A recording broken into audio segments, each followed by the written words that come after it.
Get ready for the ultimate billionaire bout. Elon Musk versus Mark Zuckerberg. Why do these two plutocrats hate each other? In this corner, we have the tech wonderkind, Mark Zuckerberg.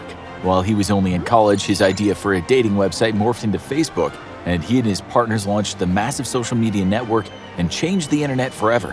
His network has grown to include image-sharing site Instagram, private message service Messenger, and international chat app WhatsApp. He's fallen into controversy for how his sites handle their user data, but it hasn't stopped him from becoming the 7th richest person in the world as of October 2021, with a net worth of $118 billion. And in the other corner, we have the entrepreneur and Tesla CEO Elon Musk.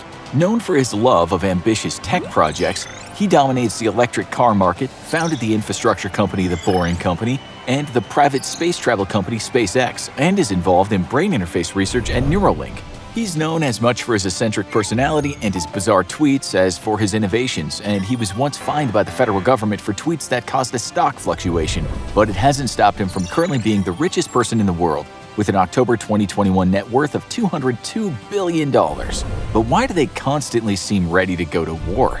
The two didn't intersect much, with Zuckerberg's interests being primarily in the digital sphere and Musk's more in physical technology. But in 2016, they were about to collide in a big way. SpaceX was about to pull off a major rocket launch, and it would be carrying an expensive payload, a $200 million satellite from Internet.org, backed by Zuckerberg. The telecommunications satellite would be launched into space by the rocket in one of the first major collaborations between the billionaires. But it would never get off the ground. Literally. In September 2016, a major fire broke out on the rocket before it could launch, and the rocket was destroyed along with the satellite. It was a massive setback for SpaceX, but not the first after they had lost a rocket in a 2015 mishap.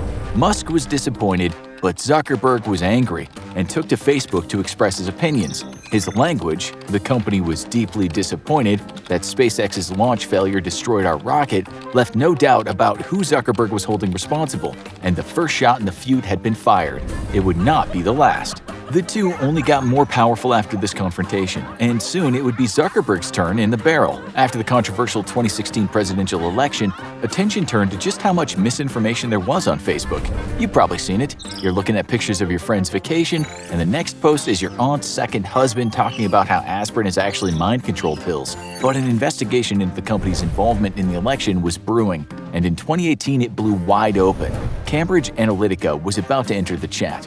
Turned out that the personal data of millions of Facebook users had been covertly collected by the British data firm. It's pretty easy to give away your data on Facebook. Remember all those quizzes about what Harry Potter character you'd be? They always ask you for some details about yourself, and that data gets funneled back to the company. But the scandal here wasn't just that the data had been collected without permission, it was where it went.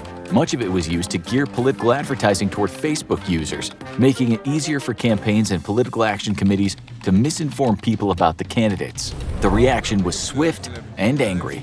It's rare to see Republicans and Democrats agree on anything, but they both wanted Mark Zuckerberg in the dock before Congress. He was barraged with questions about what he knew and when. And while he claimed that there was no significant data breach, it was enough for politicians to call for the company to be broken up or placed under federal oversight. And it wasn't just in the US. Cambridge Analytica had been involved in advertising during the Brexit vote in the UK, and many politicians there wanted answers too. And the politicians weren't the only ones with strong opinions. 2 years ago, it had been Musk in the hot seat when Zuckerberg hit out at him. And Musk was now ready to strike back. Amid the scandal, the Tesla founder suddenly deleted all of his company's Facebook pages, no doubt breaking the hearts of Tesla fans worldwide. His explanation: the big tech company and its deep involvement in the user data gave him the willies. A typical blunt statement from the billionaire who once composed a rap song dedicated to the late Gorilla Hammurabi. These were the big incidents, but the two couldn't seem to stop taking shots at each other. In the past, billionaires tended to be business magnates who kept to themselves and didn't speak to the common folks as much. But today's tech billionaires are as much as celebrities as businessmen.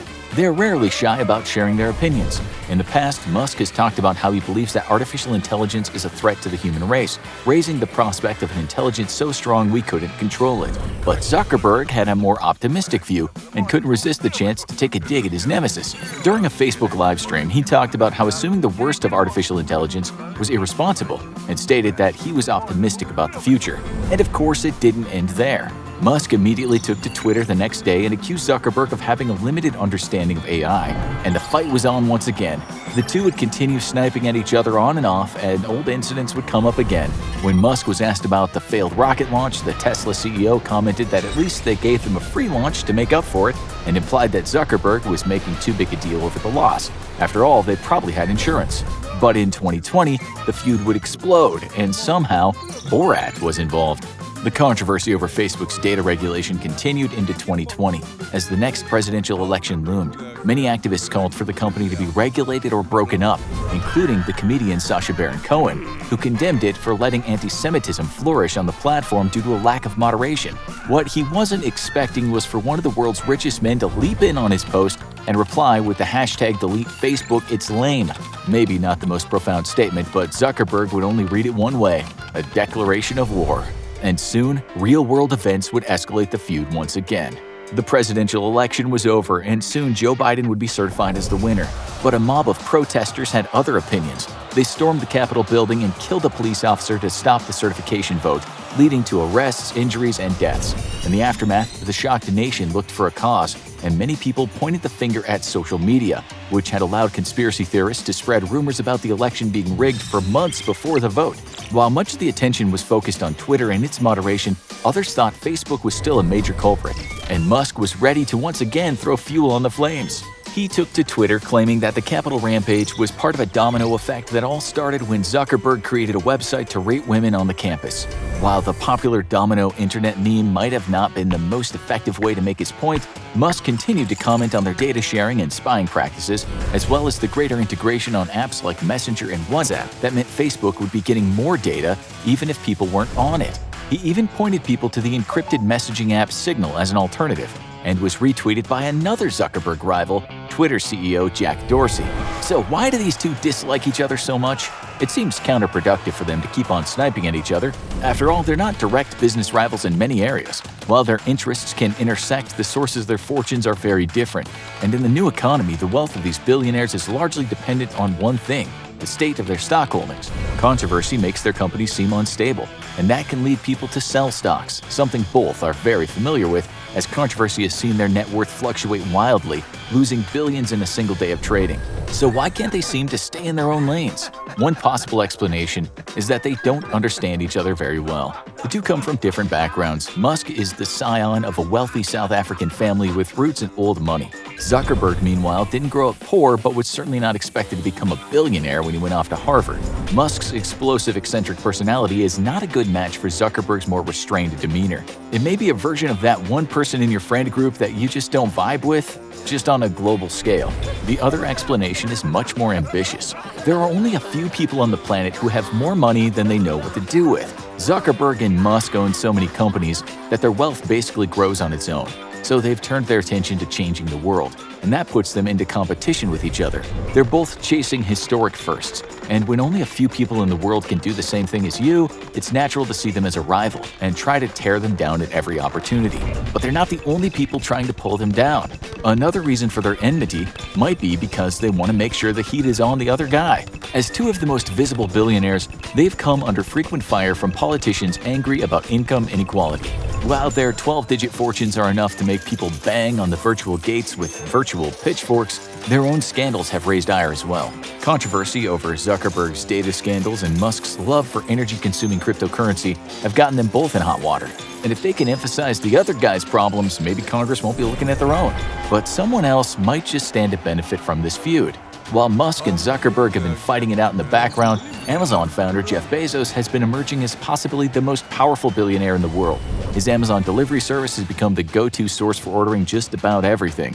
His streaming service is producing dozens of new series a year, and he started his own space travel company, Blue Origin, allowing tourists with deep pockets and even celebrities like William Shatner to make trips to the border of space. While he gets many of the same complaints about his massive wealth, just short of Musk's total as of October 2021, and there are persistent complaints about conditions at Amazon's workplaces, he doesn't seek out the headlines as much as Musk and Zuckerberg, and he's only getting richer while they fight.